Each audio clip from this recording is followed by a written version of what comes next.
நம்ம வாழ்க்கையில் அதிகமாக சாப்பிடக்கூடிய ரெசிபியில் கண்டிப்பாக சட்னி ரெசிபி இருக்கும்.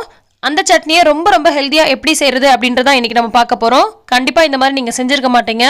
ரொம்பவே புரதச்சத்து நிறைந்த ஒரு புரோட்டீன் சட்னி அப்படின்னு சொல்லலாம். ரொம்ப சத்தான இந்த சட்னி எப்படி செய்கிறதுன்னு பார்க்கலாம் வாங்க. அஸ்ஸலாமு அலைக்கும், வெல்கம் டு ஆஸ் தமிழ். நான் உங்கள் சாய்ரா ஆஷிக். இப்போ ஒரு மிக்சர் ஜார் எடுத்திருக்கேன். இதில் நம்ம அரை கப் அளவுக்கு தேங்காவை இந்த மாதிரி சின்ன சின்ன பீஸாக கட் பண்ணிட்டு சேர்த்துக்கலாம். புரோட்டீன் சத்து நம்ம உடம்புக்கு ரொம்ப ரொம்ப தேவையான ஒரு சத்து. இந்த புரோட்டீன் சத்து சில பொருட்களில் நிறையவே நிறைஞ்சிருக்கு. குறிப்பாக இது பலவிதமான பருப்பு வகைகளில் நிறைஞ்சிருக்கு.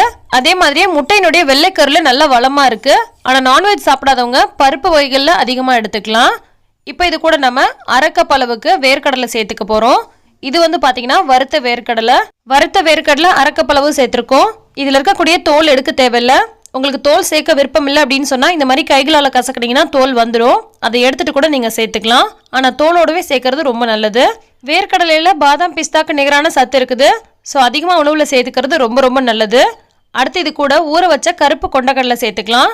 பருப்பு வகைகளில் ரொம்ப ரொம்ப சத்தானது அப்படின்னு பார்த்தீங்கன்னா கருப்பு கொண்டக்கடலை தான். வெள்ளை கொண்டக்கடலையை விட கருப்பு கொண்டக்கடலையில் நிறைய சத்து இருக்குது. அது வந்து ஊற வச்சுட்டு ஒரு கைப்பிடி அளவு சேர்த்துருக்கேன். அடுத்தது காரத்துக்கு தகுந்த மாதிரி 4 காஞ்ச மிளகாய் சேர்த்துருக்கேன்.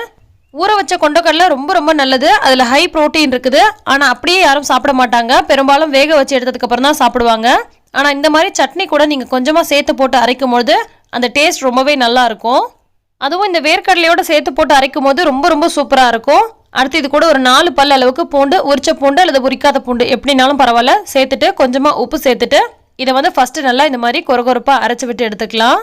இந்த மாதிரி லைட்டாக அரைச்சி எடுத்ததுக்கு அப்புறமா இது கூட தேவையான அளவுக்கு தண்ணி சேர்த்துட்டு மறுபடியும் அரைச்சி எடுக்க போகிறோம்.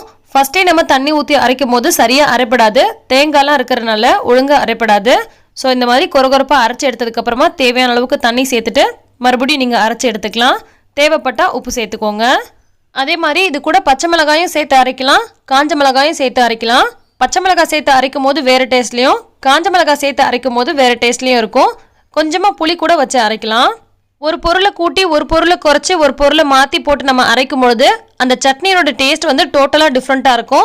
ஸோ எப்போ பார்த்தாலும் ஒரே மாதிரி சட்னி அரைச்சி வைக்கிறோம் அப்படின்னு யாரும் புலம்ப மாட்டாங்க. இந்த சட்னி ரொம்ப தண்ணியாக அரைக்கிறத விட கொஞ்சம் கெட்டியாக சாப்பிட்டா தான் ரொம்ப ரொம்ப சூப்பராக இருக்கும். ஸோ சட்னி அரைச்சதை ஊற்றிட்டு இது கூட கொஞ்சமாக தண்ணி கலந்து இது கூட ஊற்றிக்கலாம். இப்போ இதில் கடைசியாக தாளிப்பையும் சேர்த்துக்கலாம். எண்ணெய் காஞ்சதும் கடுகு, உளுத்தம் பருப்பு, காஞ்ச மிளகாய், கருவேப்பிலை தாளிச்சிட்டு இதில் அப்படியே கொட்டிட்டு நல்லா கலந்து விட்டு சர்வ் பண்ண வேண்டியதான். ரொம்ப ரொம்ப சூப்பராக ரொம்ப டேஸ்ட்டாக இருக்கும். கொண்டக்கடலாம் சேர்த்து அரைச்சா நல்லா இருக்குமோ நல்லா இருக்காதோ அப்படின்லாம் நீங்கள் யோசிக்கவே தேவையில்ல. ரொம்ப டேஸ்ட்டாக இருக்கும். ஒரே ஒரு முறை செஞ்சு பாருங்கள். அடுத்தது நீங்களே இதே மாதிரி செய்ய ஆரம்பிச்சிருவீங்க. மேக்ஸிமம் நம்ம காலைக்கும் நைட்டுக்கும் டிஃபன் தான் எடுப்போம். அதில் இட்லி, தோசை, உப்புமா இந்த மாதிரி எடுப்போம். அதில் எப்போதுமே நம்ம சட்னி தான் அரைப்போம். அந்த மாதிரி அரைக்கும் பொழுது கொஞ்சம் இந்த மாதிரி டிஃப்ரெண்ட்டாக அரைங்க. சாப்பிட ரொம்ப டேஸ்ட்டாகவும் ரொம்ப ரொம்ப ஹெல்த்தியாகவும் இருக்கும். புரோட்டீன் சத்து நிறைஞ்ச இந்த ரெசிபி உங்களுக்கு பிடிச்சிருக்குன்னு நினைக்கிறேன். பிடிச்சிருந்தா லைக் பண்ணுங்கள், மற்றவங்களுக்கும் ஷேர் பண்ணுங்கள். நன்றி.